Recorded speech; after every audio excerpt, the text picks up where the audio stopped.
Alma. Yes. Please, go. Yes. Bueno, muchachos, muchas gracias por venir. Yo sé que son personas especiales para Emily porque ella escogió a quien invitar y quiero decirles que están estoy orgullosa de ella, que yo sé que tiene amor a Dios y busca, a su manera busca las cosas de Dios. Y quiero darles las gracias también a ustedes porque yo sé que la forman, you know, guys. What I always say. You're guiding her in the right path.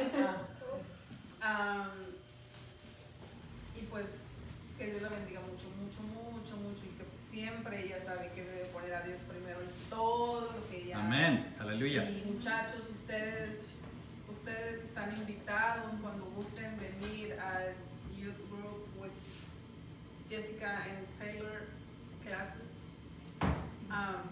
You're welcome. You're so welcome. Yes, and your friends. Porque necesitamos a Dios y esta generación de jóvenes necesita más a Dios. Hallelujah. Están mirando cosas muy malas, muy feas y creo que es tiempo de que ustedes busquen a Dios. You guys, I just want to say too, just, you know, like, if you come over here, your life will change. Amen. That's just without a doubt, all right? I've been through a lot of life, and so has everybody else who's come over here. I want to say just you guys are all welcome here, every single one of you, and that if you want your life to change for the better, right?